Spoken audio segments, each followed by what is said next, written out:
본문은 이제 8번째 메뚜기 재앙으로 접어들게 되어집니다. 1, 2절 말씀을 보면 메뚜기 재앙을 내리시는 목적이 잘 담겨져 있습니다.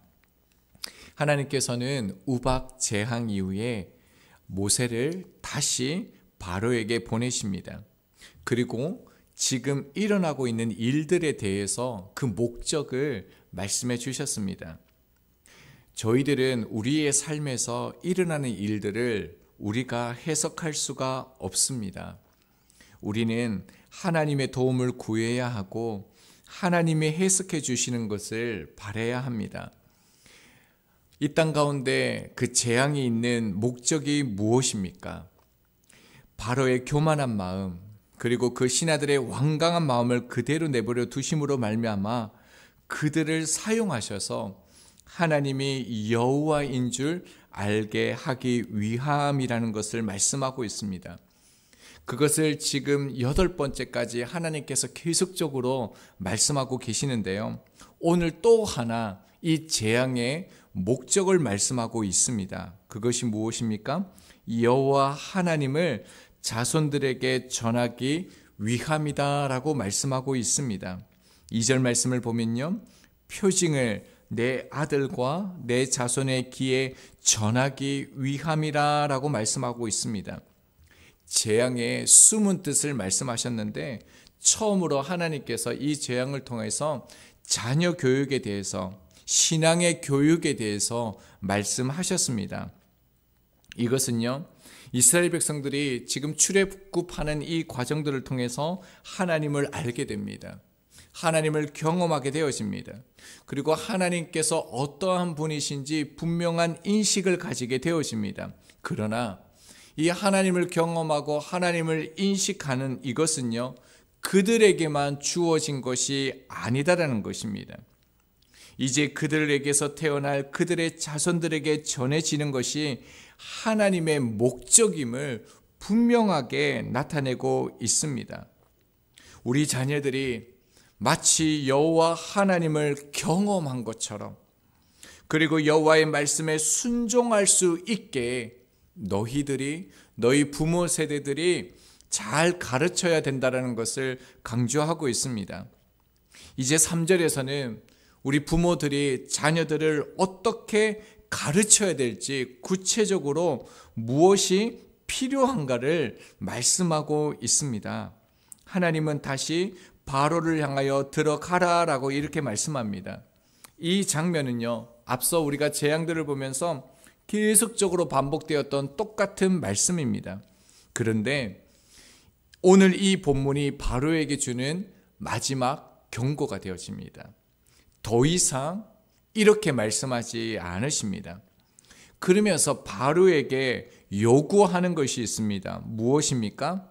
말씀은 이렇게 얘기합니다. 내 앞에 겸비하지 아니하겠느냐라고 말씀하고 있습니다.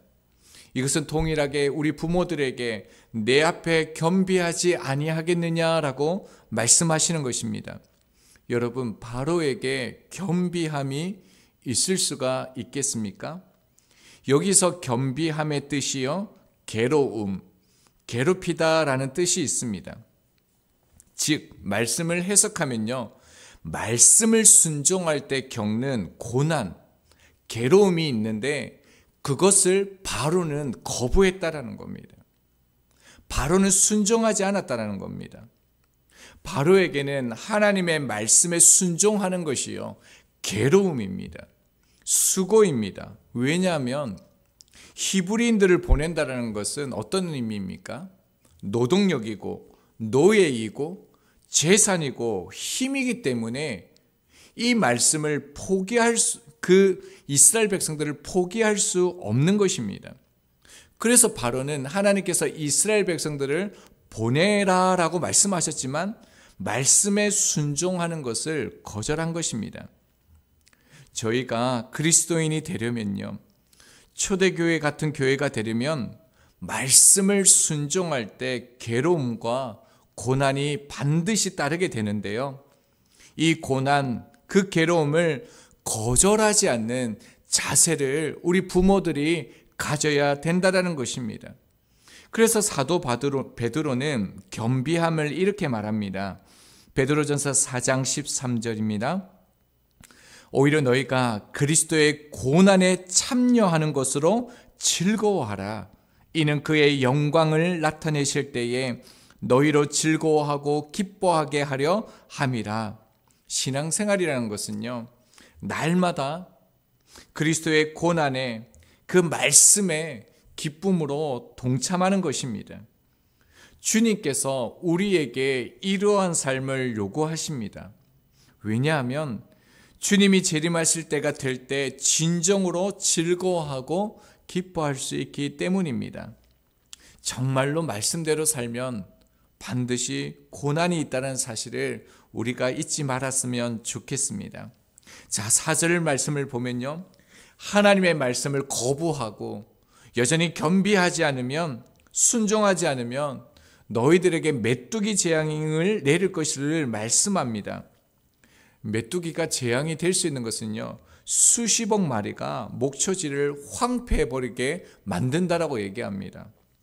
소, 양들을 키울 목초지도 황무지로 만들어서요, 살 수 없는 땅으로 만든다라고 얘기합니다. 그러니까 무서운 재앙이죠. 그뿐만 아니라 5절을 보면 하나님께서 보내실 메뚜기의 양은요, 온 지면을 덮어서요, 애굽 사람들이 땅을 볼 수 없을 정도라고 말하고 있습니다. 그뿐만이 아니죠. 6절을 보면 보통 메뚜기는요, 밭이나 채소 가운데 날아다닙니다. 그런데 집 안까지 날아들어서요, 모든 것을 황폐하게 하는 재앙을 말씀하고 있습니다. 자, 이 재앙을 하나님께서 그 땅 가운데 내리신다라고 말씀하는데 이전과 다른 장면이 하나 나옵니다. 이전에는 바로에게 이 명령을 전달되면 재앙이 바로 시작되어졌는데요.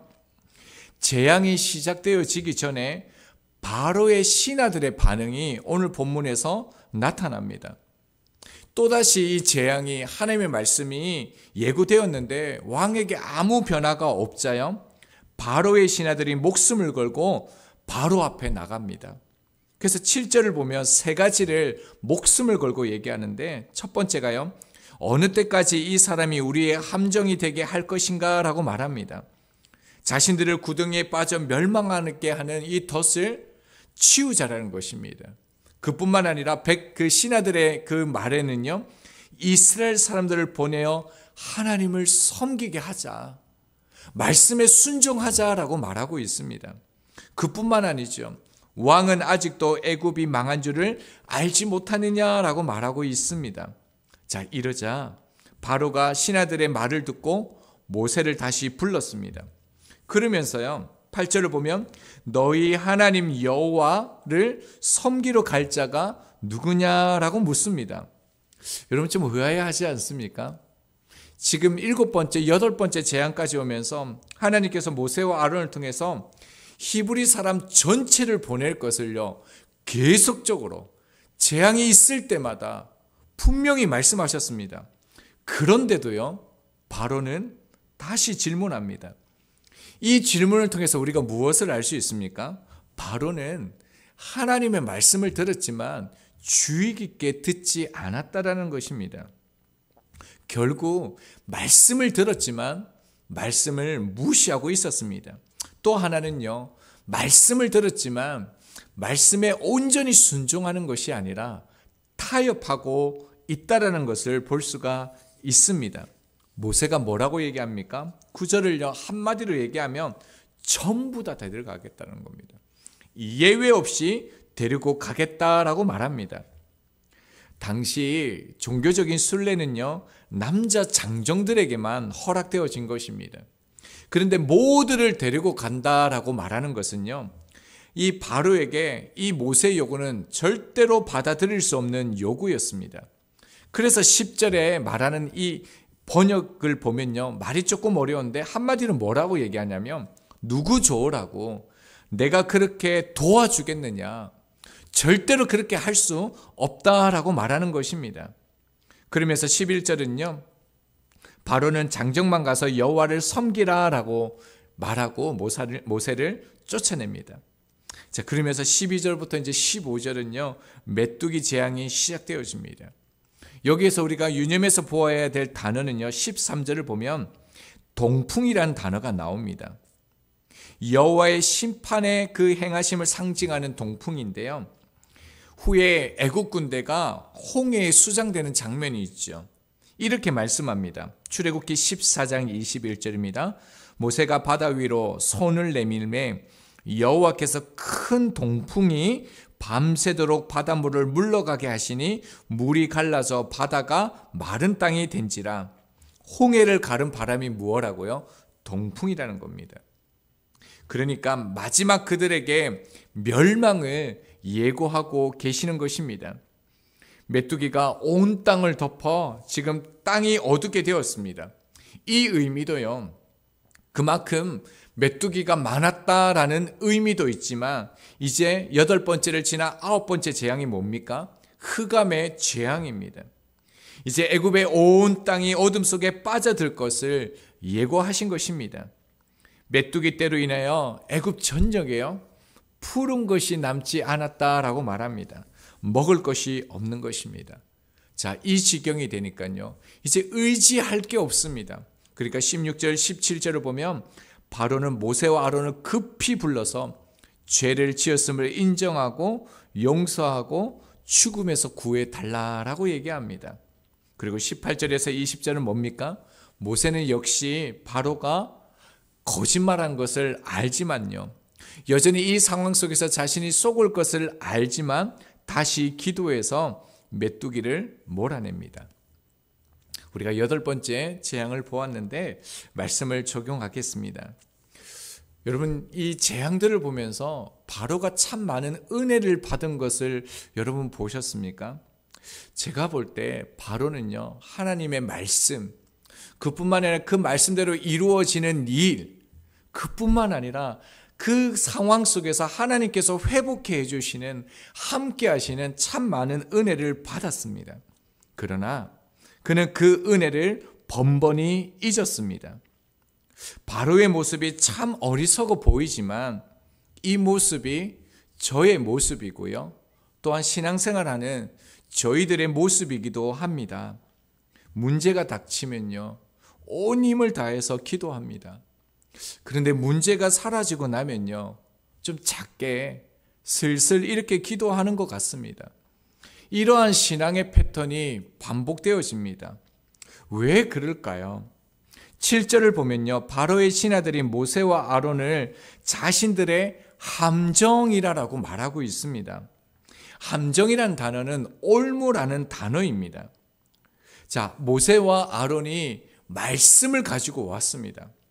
그러니까 즉 애굽의 올무, 함정은 무엇입니까?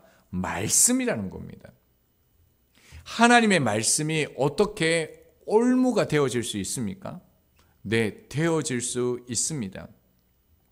하나님의 말씀은 무조건적으로 우리에게 축복이 되는 것이 아니라요, 우리의 자세에 따라서 하나님의 말씀은 우리의 삶에 함정도 되어질 수 있고 올무도 되어질 수 있다는 것을 잊으면 안 됩니다. 하나님의 말씀을 믿기는 믿습니다. 그런데 그 말씀에 순종하고 살고 싶지 않는 것입니다. 사랑해야 되는데요, 반드시 용서해야 되는데요, 그렇게 하지 않는 것입니다. 그뿐만 아니죠. 복음을 전해야 한다는 말씀에 순종은 하고 싶습니다. 그런데 순종하기 위해서는 뭐가 필요합니까? 희생도 필요합니다. 수고도 필요합니다. 내 것을 내어놓고 또 부끄러움도 감내해야 됩니다. 그런데 말씀은 주어졌지만 이러한 고난은 싫은 것입니다. 이것이 말씀의 올무가 되는 것입니다. 차라리 몰랐다라면 상관이 없을 텐데 하나님의 말씀을 알면 그 말씀은 우리의 삶에 함정이 될 수 있는 것입니다. 그래서 야고보서 3장 1절은 이렇게 말씀합니다. 내 형제들아, 너희는 선생된 우리가 더 큰 심판을 받을 줄 알고 선생이 많이 되지 말라라고 얘기합니다. 당시 매우 중요한 임무를 맡았던 선생의 직분을 감당하는 자들을 향한 경고입니다. 야고보는 선생된 우리가 더 큰 심판을 받을 것이다 라고 경고했습니다. 하나님의 말씀은 분명히 축복인데 왜 때로는 우리에게 이 말씀이 함정이 됩니까? 말씀의 은혜를 잊어버렸기 때문에 함정이 되는 것입니다. 함께 나누었던 것처럼 제가 여기로 올 때 집을 구하는 것뿐만 아니라 자녀들의 교육, 가정의 문제들이 참 많이 있었습니다. 그런데 부활소망교회를 향한 그 뜻을 정하고 주신 말씀을 붙들고요, 순종하고 한 걸음 한 걸음 나아갈 때 하나님께서 참 기적 같은 은혜를 참 많이 경험하게 하셨습니다. 그런데 제 삶을 보면요, 때때로 주어지는 말씀에 순종하지 못하고 말씀에 오히려 함정이 되는 제 모습을 발견하게 되어집니다. 왜 그럴까요? 말씀이 주는 은혜를 잊었기 때문입니다. 다시 말씀 앞에 서기를 원합니다. 함께 이 하나님의 말씀을 소홀히 하지 않기를 원합니다. 우리 삶의 함정, 올무가 되지 않길 원합니다. 주님, 나는 주님의 말씀대로 살고 싶은 마음이 있는 사람이면 좋겠습니다.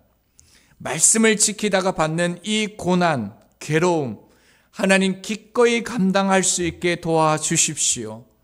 하나님 그렇게 살고 싶습니다 라고 함께 기도할 수 있는 이 시간이 되기를 바랍니다. 다시 말씀의 은혜가 우리 삶에 흐를 것입니다. 함께 기도하겠습니다.